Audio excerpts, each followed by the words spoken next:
Welcome to another In Wheel Time podcast, a 30-minute mini version of the In Wheel Time car show that airs live every Saturday morning, 8 to 11 a.m. Central. Celebrating 10 years of award-winning car talk, this is the In Wheel Time car show. Today, coming to you from the Loopy Tortilla out here on the Southwest Freeway. Between Shepherd and Kirby. This is Loopy number 2. We are your all things automotive place. Howdy, along with Mike Out of This World Mars, King Conrad DeLong, Jeff Zeke, and Chief Engineer David Ainsley. I'm Don Armstrong. Today, again, we're coming to you from the Loopies for the Tailpipes and Tacos Cruise In. We're here till 11 o'clock. Still plenty of time to cruise in. Just stop by and see some of the beautiful rides here today. Mr. Mars. Speaking of which. Yes. Sitting right out there, just out of our eyesight, that white 61 Studebaker Hawk. Gorgeous. It's not out of my eyesight. Well, I've got to walk here. I noticed gotta it when lean he drove over. in. Yeah, we saw him come in. And Harvey Grodjesk. That's correct. Close, huh? Close. Harvey is the owner. Spell your last name. Grodjesk. You know, meet Jeff Zeken. There you go. I think we're kind of, I don't know, somehow, some way there's. Mine is D-Z-I-E-K-A-N. Well, mine was shortened because my father decided to Americanize it. Oh.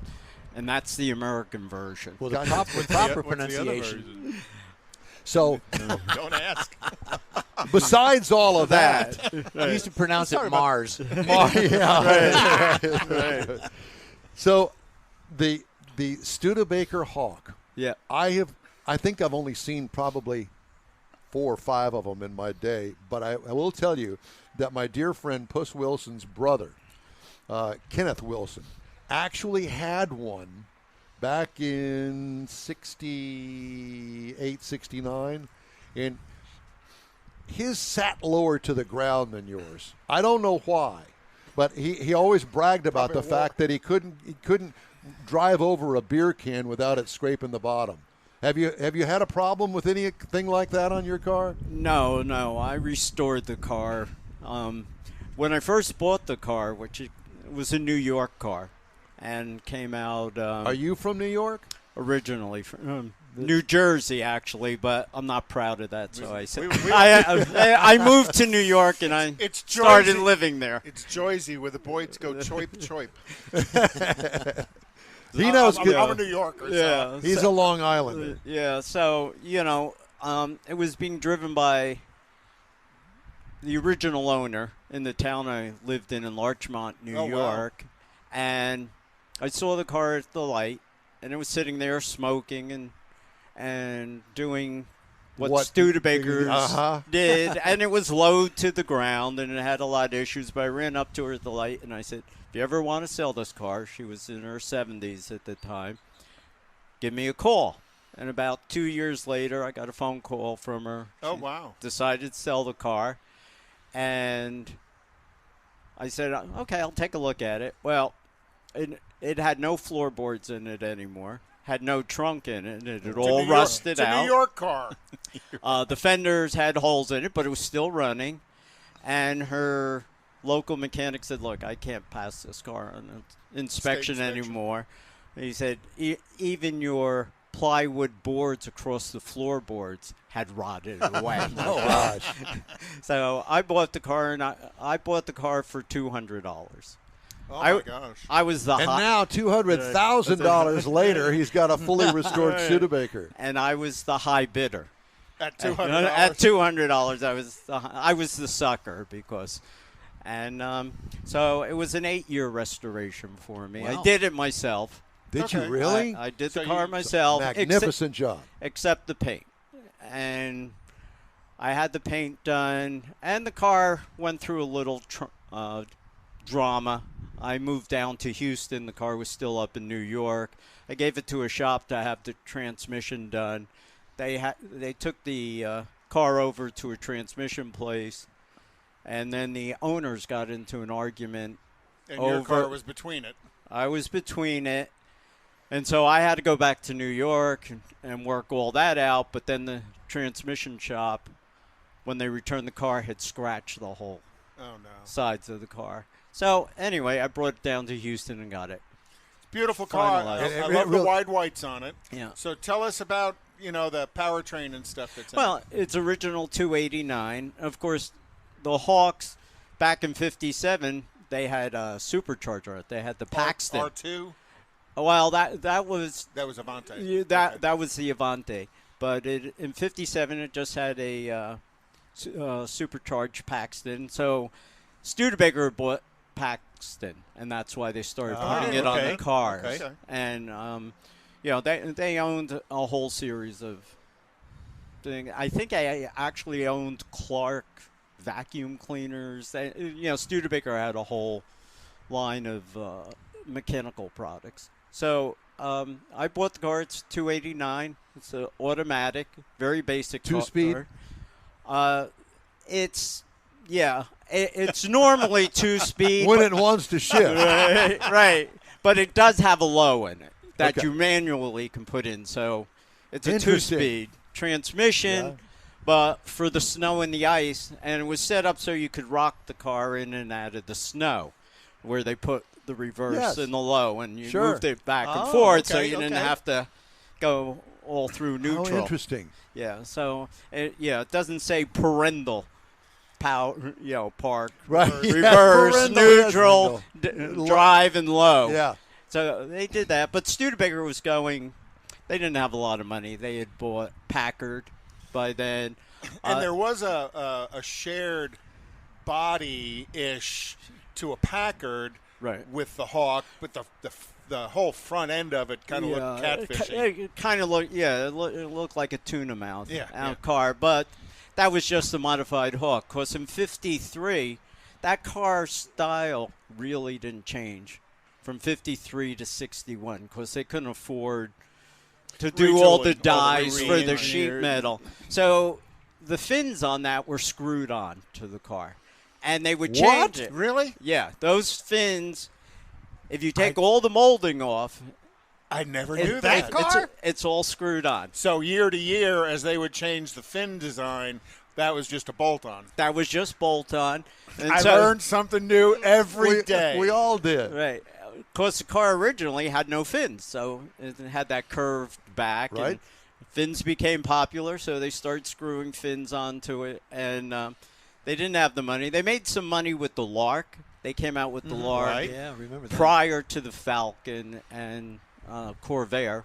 But as soon as Ford and Chevy caught up the next year, again, The Lark went they away. were in trouble. And they came out with the Avanti, which was the Raymond Loewy design. Right. They stuck him in a couple engineers in a room down in Palm Springs, California. Rough place. Yeah, and they locked themselves into a motel room, and 3 weeks later they had the Avanti, or 4 weeks later they had the Avanti style. And then it went up to Studebaker, and they put it out. Studebaker made some financial mistakes, and the Avanti survived after Studebaker didn't, but by '65 I think Studebaker was Toast. bankrupt, Yeah. and that was it. What a great story. So, how long have you had the paint job, the restoration? How long ago was that? I started it in '91. I finished it in 1999.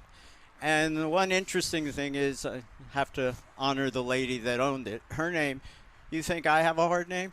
Her name was Ennis Ingeltinger. Ingeltinger. Ennis Ingeltinger, I guess it was Dutch. Yeah. And that car came with Studebaker made individualized plaques for the owners. And So do you still have Ennis Ingeltinger's plaque on the car? Ennis Ingeltinger's plaque is still on the So glove was compartment. Was her plaque a little bit longer than John Smith's Right. plaque? In fact, she had to pay an extra $100 for the car just because they used so much more brass to How do funny. that. Well, Was that before spell check? that was before spell check. It's spelled any way you like. I think that it's commendable that you, sir, are the second owner. Right. And, man, that you still honor the original owner in the car as well. That's a cool piece to the story. so the underpinnings of the car, anything special with that? Problems in restoration or anything? No, Studebaker parts, actually, because they didn't change design for so many years. all the parts are readily available. Not so much for chrome and anything that was made from pot metal. That all disappeared. But the drivetrain, floor pans and stuff were okay when you were doing it. Yeah, the floor pans you could get from, they're not original floor pans, but Studebaker had enough of a following that they have people that do reproductions. Repops, yeah. And that people laugh because when I learned to weld on the car, but I didn't do spot welding because they didn't trust it. So every panel in there is full weld all the way around. I think there's about 50, 60 pounds of weld in there. But it's held up. It was a repaint in 1999 is when I put it on the road, and I haven't touched it since. Wow. I did have a rear wheel fall off, broken axle on it. Wow. And is that the original color combination with yeah. I'm not gonna say turquoise, but it's not a blue, is it? Yeah, it's I guess I'll call it a sky mist blue. Okay. It was matched its original colors. Wow. So it was white with that blue, and it was a two-tone. And, you could get it in blue, you could get it in red. They had. And that body style was actually quite popular, I'm assuming, for the aerodynamics at Bonneville as well. The Hawk, there's a lot of cars to this day that run Bonneville in that Hawk body. Yeah, and the Hawks, the one thing is Studebakers are not expensive cars, in value. They compared to a Chevy or a Ford, you want to buy a 61 Ford or 61 Chevy. If you look at the pricing on Studebakers, even restored, they go for a lot less money because I guess they don't have the following that Ford and Chevy do. Do you do all the service work yourself, or do you take it somewhere? Now I take it from, I'm 71 years old. I'm reached the point in my life. Understood. I'm not climbing under the car, and I don't have a lift. So, I have a friend out, Tom Teskey, does a lot of the work, a couple of the shops around here. But it's an easy car to work on. And you live around here? Yeah, I live over in West University area.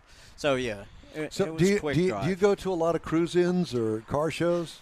I don't do car shows too much. Cruise-ins. I'm well past showing the cars. Right. And What brought you out today? Me? Oh, yeah, of course. Josh, He called me on the phone last night and said, Don, you going to be there? I said, yes. He says, I'm in. Because you're his Huckleberry. Actually, it was my wife. She said, these out of the house and go remarkable do something. radio guys are going to be That's there, what it and is. you have to. Where are they? You have to meet them. So, Well, the other thing is proximity for you, because this is close enough to the Right. house, makes it kind of easy to pop the car yeah. out. And today, being it was overcast, we have another car, 57 T-Bird. So it's convertible, and I said I'm not running around trying to put the top up on that. And the Studebaker, we've taken it on some really long drives around Texas, and friends have come up. So, we've put 1,000, 2,000 miles on the car on a Weekend trips, little great. week trip. Yeah. Well, the cool thing about it is I'm sure everywhere you stop, people come over to talk to you about it because it's a beautifully designed car. To me, I've always liked the style of it. But the fins on the back are bolted on. It's the beauty of it. I never knew that. That is the coolest that's the coolest story ever. Yeah. And Who would have known? And you have to learn how to hide those bolts, so all the chrome Chrome stripping trim, does a good job. Absolutely clever. I would never have knew that. Me either. Never have guessed that in a million years. That's what happens when you don't have money anymore. Well, but there is a passionate Studebaker crowd of people Followers, out there. yeah. Right. I'm a member of a couple of their online Facebook pages and stuff because I've just loved the look of the Hawk, but the story of Studebaker as well. So it's pretty interesting. I'm learning stuff listening to you. And I mean, Studebaker started out as a wagon maker back in around 1860s. So I think they were making. I wasn't around wagon. back then. I was. Were you? I was. Don. In fact, that was my first, dating vehicle was a Got it. horse and Studebaker carriage. wagon. Yeah. Uh-huh. Yeah. So but we have a good time with the car, and it is unusual. Oh yeah, very much so. And today, a lot of people don't even know the Studebaker Story. story, or that it Branding, even was a yeah. brand, or that it had a marquee. That, to it. and when you get to our age, we tend to forget that because it's been around all of our lives. But it went out a long time ago, and I don't think that anybody, certainly a millennial on up, would never know what that is. Yeah, the story of some of the orphaned brands isn't told to enough people. Well, Oh. it's a pleasure to have you stop by and talk to us today. We really appreciate it. Thanks for the education. Very much so. Yeah. And if you guys need any kind of fin screws, bolts, I've got a good stock of fin screws and bolts. Very just nice. in case. Well, we hope to run into you again soon. Okay. It was a real pleasure. Thank you so much Thank you for very much. stopping Thank you by. for having me. You bet. I know that we have a little feature that we need to get in, but I have to turn the page because my memory isn't as good as it used to be. It's time for This Week in Auto History. Dun, dun, And now, dun. ladies and gentlemen, here's Conrad DeLong with This Week in Auto History. Yeah, as soon as I find it. Oh, so I'm not by myself then. Uh-huh.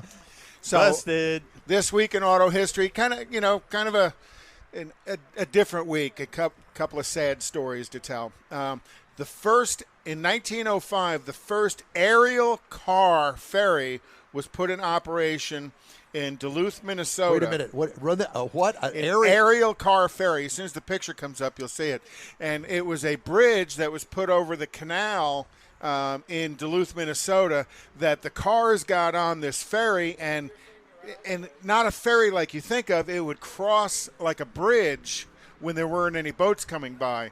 So you'd see the little ferry down Like there. a cantilever.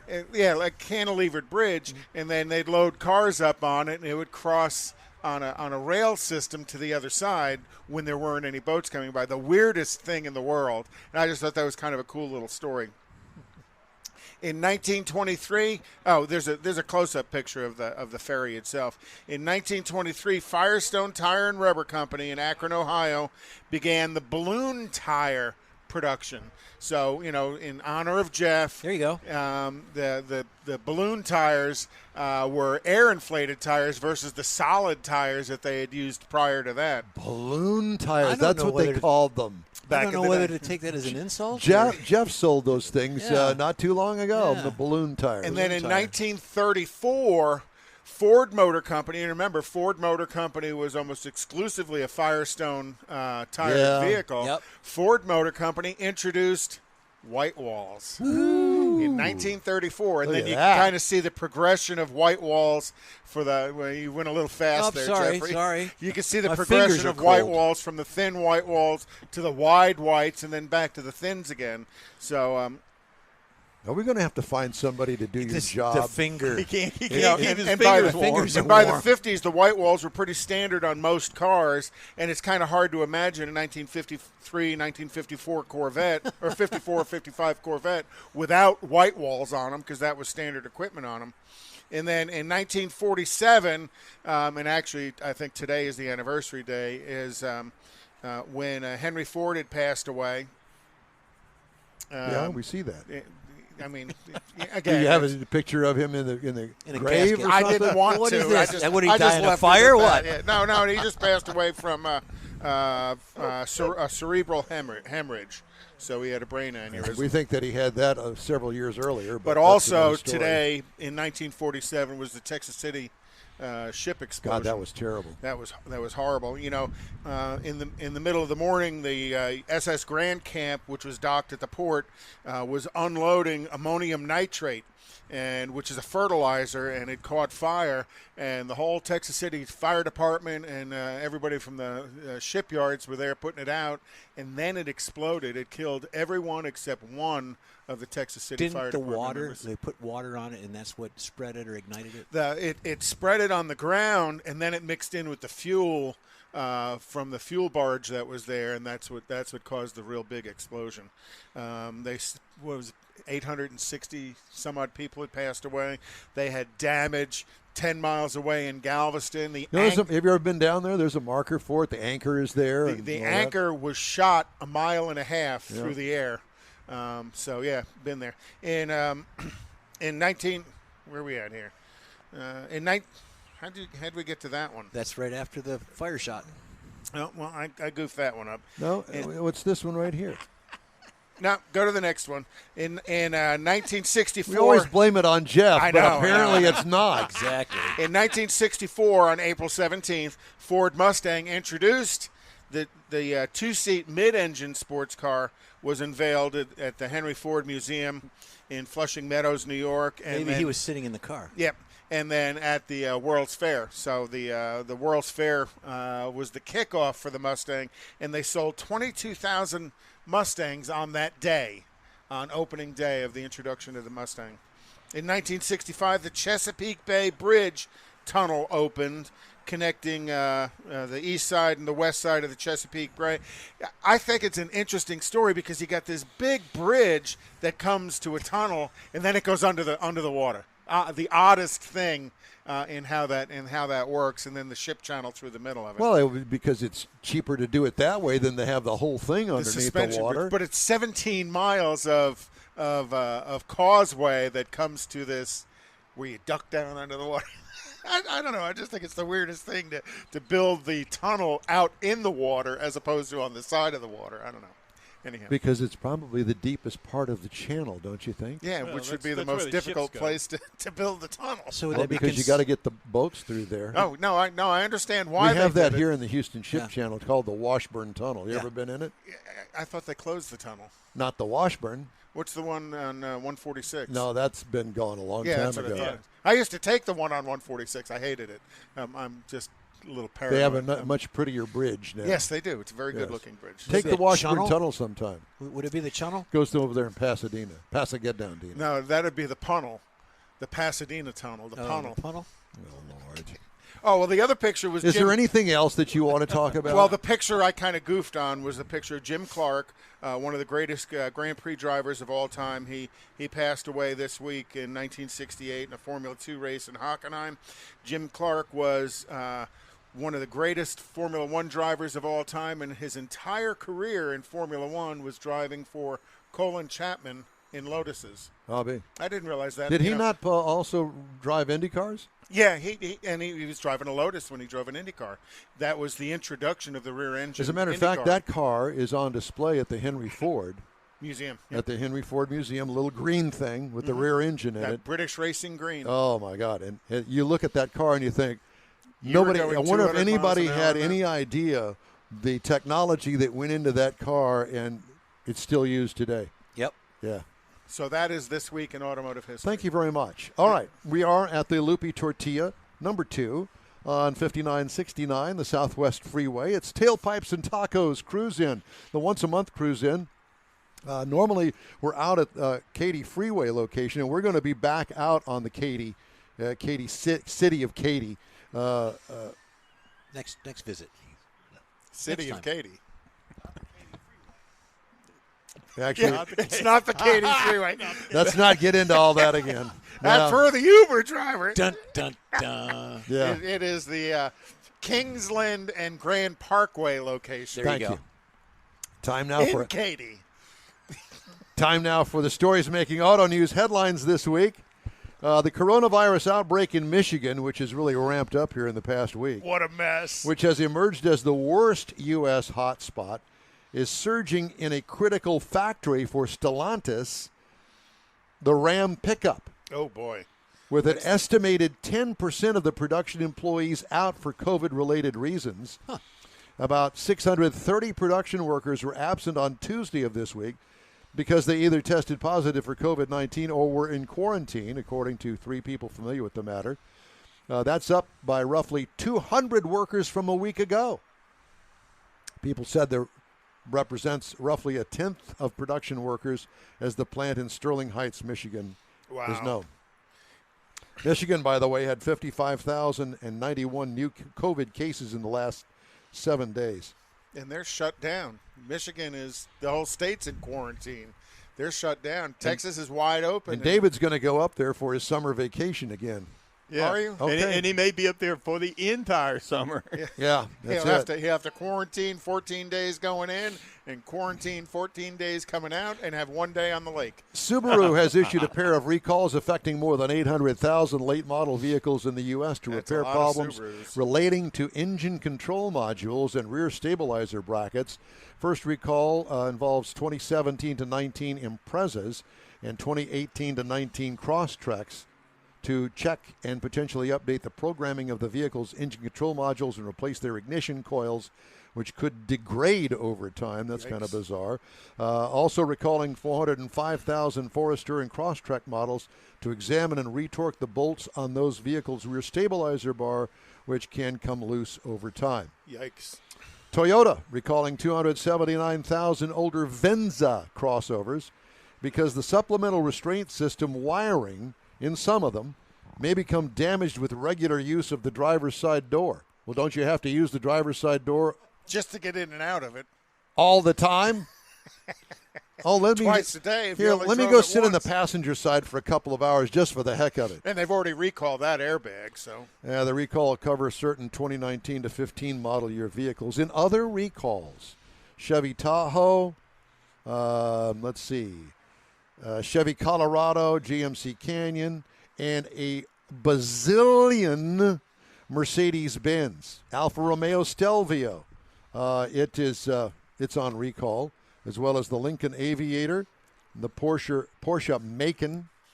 Going to tell us what the recalls are? Or No, just that they're in it's too. But the trick is safercars.gov on the internet. Yeah. Bring your insurance card with you. Plug your 17-digit VIN into it, and check your car for recalls. That's safercar.gov. So did you happen to see? Look, this is what I did because of all of the Mercedes that are being recalled. Basically all of them. I Pretty need much to, I need to every check. I need single to check for Angela's GLC. Yeah, you do. Yeah, you want to So check you heard, on it? you heard Ford Motor Company is shutting down more of their plants, building pickup trucks. 5 facilities here in the United States and 1 in Turkey for chip shortages due to COVID. And here's an interesting thing, and this will be our last story for this hour. That's my hint. It is your hint to shut up. Sorry, didn't mean that. No, shut your face. Shut your face. That's right. Luxury brands raced out of the gates in the first quarter, a time of year when they typically underperform following their seasonal year-end marketing programs. Overall, U.S. luxury sales rose 20% to 547,903 cars and light trucks in the quarter, significantly outperforming the broader industry's 12% increase. With the premium surge, the annualized light vehicle sales pace in March jumped to 18.1 million, which is pretty much typical for a usual year, at least the past few years, according to Motor Intelligence. The luxury sector's share of industry retail sales climbed to 15.2%, a record for the first quarter dating back to at least to the start of this century, according to J.D. Power. George Skelton was asking, was the Mitsubishi Pajero ever recalled? Pajero. You can't say. You only recall it late at night. Yeah, you do. Remember, there's a difference between the word Pajero and what you said, and we want to go with the Pajero, I think, brand. The pejorative. Can lead them to water. Yep. Hey, blame George. Okay, thank you, George. He's All right, it's time now to take a break. Thank you very much for joining us today on the In Wheel Time Car Show, coming to you today from the Loopy Tortilla #2 out here in the Southwest Freeway. Quick break now, and we will be back right after I look at my sheet to figure out what commercial I'm going to play. Bayway. There's many of them, but I'm going to play this one. Winning the highest sales satisfaction award among all luxury brands from J.D. Power in 2020 tells you everything you need to know about your Lincoln purchase from Bayway. Bayway Lincoln is where a premium buying experience is a priority, and you're invited to feel it yourself. This Houstonian-owned premier dealership is managed by Lincoln Stahl, a seasoned member of the Bayway family. If it's online, in person, or in your own driveway, Bayway gets you to the luxury level you deserve. Bayway Lincoln is on the Gulf Freeway at Fuquay, just inside Beltway 8. Visit BaywayLincoln.com today. Tailpipes and Tacos is Houston's premier cruise-in, and you're invited to join in. Whether you're a cruiser or spectator, Tailpipes and Tacos is the place to enjoy made-to-order breakfast tacos, fresh coffee, and mingle with Houston's fun car people. Mark your calendar for Saturday, May 15th for Tailpipes and Tacos at the Lupi Tortilla Mexican Restaurant in Katy, 8 a.m. to 11 a.m. Tailpipes and Tacos is free and everyone's invited. You'll see collector cars, hot rods, customs, magnificent originals, and resto mods all at one location. Cars from all over Southeast Texas cruise in and show off in a friends and family event at the Lupi Tortilla Mexican Restaurant on the Grand Parkway at Kingsland Boulevard, just south of I-10 in Katy. Drag racer, car enthusiast, and Lupi founder Stan Holt brings you Houston's hottest cruise in, Tailpipes and Tacos, Saturday, May 15th, 8 a.m. to 11 a.m. at Lupi's in Katy. The In Wheel Time Car Show will be there too. Get your ride ready, and we'll see you at the Tailpipes and Tacos Saturday morning cruise in, May 15th, 8 to 11 a.m. at Lupi's in Katy, weather permitting. That's it for this podcast episode of the In Wheel Time Car Show. I'm Don Armstrong, inviting you to join us for our live show every Saturday morning, 8 to 11 a.m. Central on Facebook, YouTube, Twitch, and our InWheelTime.com website. Podcasts are available on Apple Podcasts, Spotify, Stitcher, iHeart Podcast, Podcast Addict, TuneIn, Pandora, and Amazon Music. Keep listening, and we'll see you soon.